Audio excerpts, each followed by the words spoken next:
guys want to see the sickest entry ever? Wait for this. No, it's actually blown.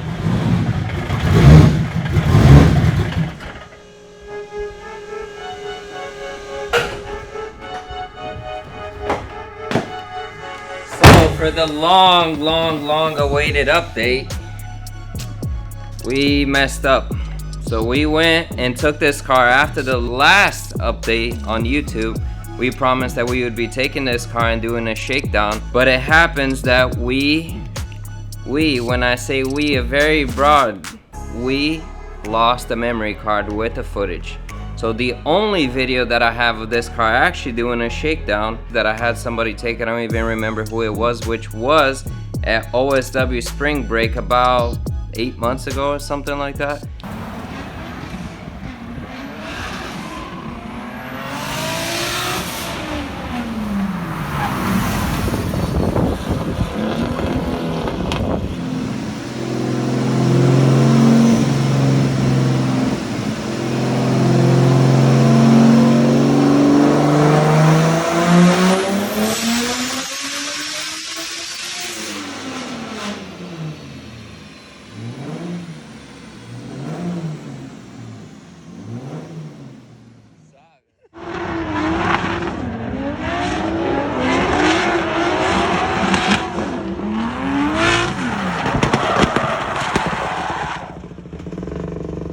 I would do. What'd you do? Did you blow it up, dude? Listen to it. Oh, something's slapping around inside there.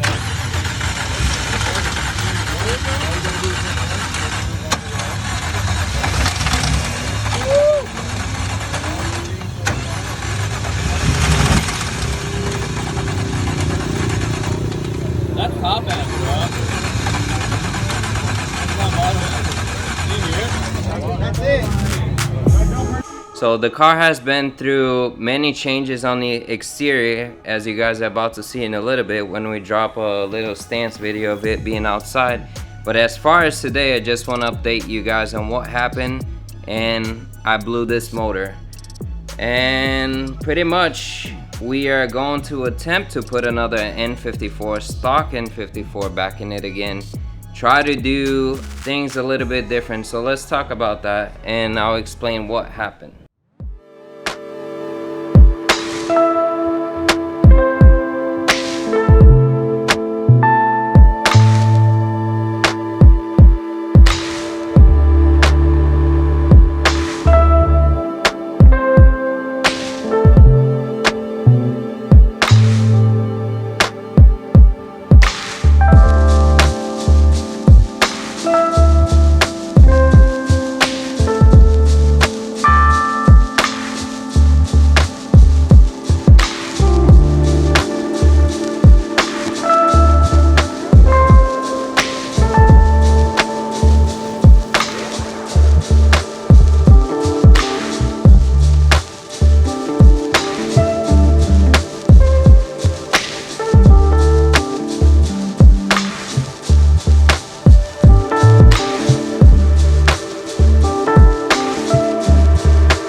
So here it is, no holes in the block, nothing crazy, not leaking oil from anywhere. Essentially what happened that day, like we took it, we had been able to pretty much like get a feel for the car here and there, but we really didn't have a track to test it. At the same time, like kind of the virus was catching on. I believe it was the last event before everything went to a total shit show. Shut everything down, no more drift events. But essentially the first engine that we put in this car, the rings ended up being bad, so we were never able to test it. We were doing some runs with the car outside. It used to be smoking a lot through there. Even on the dyno video that you guys saw, you can actually see how much smoke this car was pouring in the back. So I did a few pulls on the street and the car ended up just blowing so much smoke that I decided before it actually blew up and ruined anything else that we would stop it. So we stopped it. We picked up another block, completely stocked, just changed all the gaskets in the motor, put everything that we had originally put on the first motor, which is sitting right there. It's not blown. Yes, we could have just put rings back on it again and stuck it back in, but my biggest purpose is to make sure that we get the most power out of a stock block. So we put the second engine in this car. It takes us a little while between projects and things like that. Chris did a phenomenal job. Within 3 days, he had this thing back put together. We take it on a dyno, makes about 650 horsepower, I believe. Lance did a good job at it. He, I think, was pushing only 20 psi. It was making a ton of power. The car was quick, probably quicker than the green one at the time. And essentially, we went and dynoed it, and immediately from the dyno, like, okay, let's go do a proper shakedown of the car. We take it to OSW to do this proper shakedown. I run it probably in a skid pad 20-30 times, no issues, like a little bit of smoke, but N54 smoke, so we weren't too concerned about it. Later on down the day, like as it was winding down, it was a big event, had probably 100 cars there. We decided, like, oh, let's take this thing to the bank and see what it can do. I did a few first comfortable laps on the bottom to just get a feel for the car, and then I started to take the car on the bank. So I did a first run on the bank, midline, okay, everything felt solid, just getting a feel for the car. This car feels very, very different than the green one.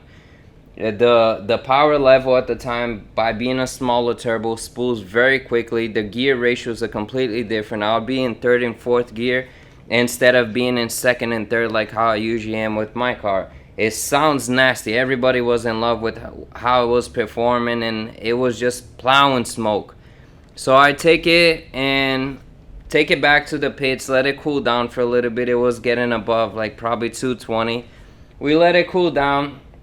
So it was around like the golden hour, 7 o'clock, 7 o'clock or so. I'm like, let me go take it for a few more laps on the bank and try to get higher up on the bank. Well, that's where things went wrong. Took it up on the bank, essentially still doing kind of like a midline. Essentially, when I came down from the oval to the flat, I just looked on the dash, like the AEM dash, and it just popped up the huge triangle on the dash, low oil pressure. It wasn't even within half of a second. All I heard was just knocking on the bottom. I was like, oh great, it's completely blown. I probably spilled oil all over the track, but luckily it didn't. The car still kind of turned on a little bit, but you could just hear it knock, knock, knock, like non-stop. So we were like, let's cut it now so that we don't hurt the turbo, hurt anything else. Pulled it outside of there, and that ended it pretty much. We have not touched this car to do anything to the engine for 8 months now. We tried to get builders within Florida, reasonable price, to be able to build this motor, but nobody wants to build it. We essentially called every machine shop. They're like, nah, we don't really feel comfortable with the N54. PSI recommended somebody they work a lot with on their cars, and they're like, hey, can you guys work? They're too busy. They really didn't want to take on the project, especially being for a drift car. When you tell them it's going to be in a drift car, everybody that's a builder, they're like, yeah, you're going to beat on it. They don't want the repercussion of the motor actually blowing up and something happening. And like you're saying, oh, they built it wrong or whatever, but N54 is that delicate. You need to know what you're doing. This is not just put it together and it's gonna work like a JZ. It takes work.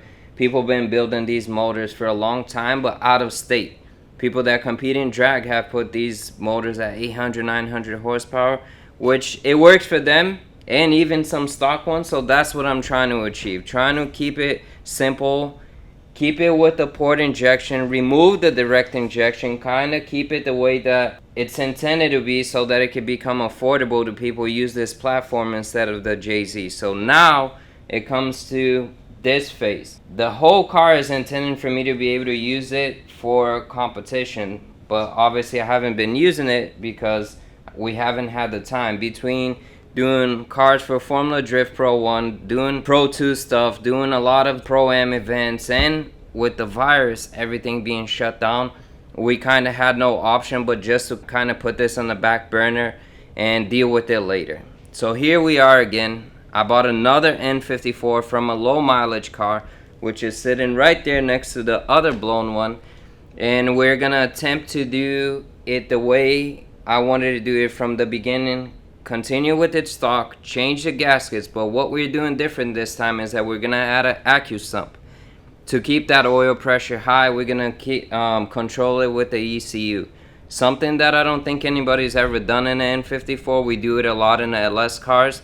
So we're gonna figure out a way how to connect it to the block, control it by the ECU, and keep that oil pressure high, no matter if it's in a bank, high elevation, no matter where it is. The car is always, before going dry sump and everything like that, like I'm trying to keep it to a budget.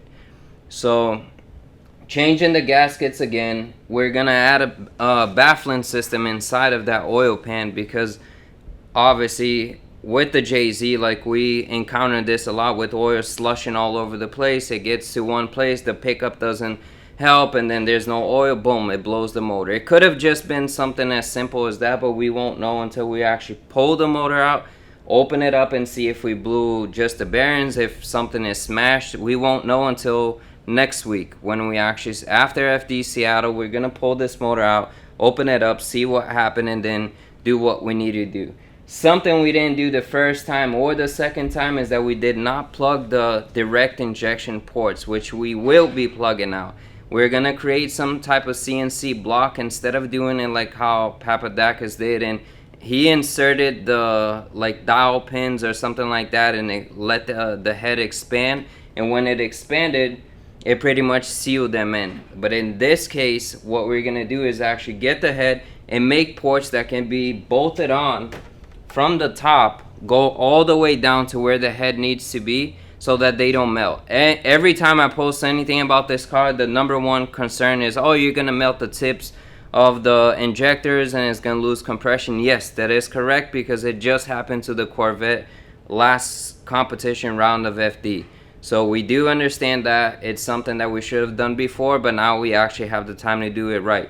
So those will be the 3 things added to this car to make it hopefully more reliable and be able to maintain at least, I would say, 6 months to a year without blowing up. If it does blow up in that case, then we definitely need to do re-strategize this. Maybe actually build a block with pistons that can take port injection, because using the stock pistons with only port injection, what I've been told is that because it essentially, the direct injection keeps the piston cool, the dome of the piston is built to be able to take the fuel in a different way, and me just putting port injection is not going to work. Obviously, seeing that other people are doing in the Supras, it is definitely possible. We just haven't figured out the secret, but hopefully we will in this case. If it does not happen though, and we end up blowing it, I might end up taking it out and building a motor and figuring it out by maybe putting direct injection back on the car and changing this AEM, because it does not control the direct injection on this car. So I know Link ECU is working on that right now, and I think that they can actually sustain that, but I'm not trying to spend big money and go to that or Civic or something like that that's like $10,000 just to be able to get this car running, because nobody else is going to do that. So as far as now, it's essentially pull the motor, figure out what broke, replace everything that needs to be replaced in it, gaskets and whatnot, put the baffles, put the pan inside, cover those holes, get Freddie. Yeah, Freddie is definitely one that pushed me to continue working with this motor. He believes that he has the availability of making it more reliable, maybe putting more feel to it, doing different things. So he was the one from SpecTune. He is the one that's like, hey, let's give me a chance at the car, which pushed me to not just drop a JZ in a car, because I want to drive it. I built this car with the help of all these sponsors on the car. I want to drive it. I haven't had enough seat time on it. I keep destroying the green car for competition, which it was built for more for like bigger fun events like Hyperfest and things like that, but I want to be able to drive this car. So if it does fail, I might pull the engine, work on it separately, drop a 2JZ in here, go have some fun, and then keep working on an N54 on the side until we crack the code. So I have not let the BMW guys down yet, but keep following us. We promise to put more content related to this car. We have questions all the time, like when is it going back? What's the deal with it? You guys haven't posted anything. Even though people that follow us on Instagram have seen this car actually running, a lot of people on YouTube have never seen it. So hopefully with the 3 videos that we post on this particular one, you can see that it actually ran once, and in this video today.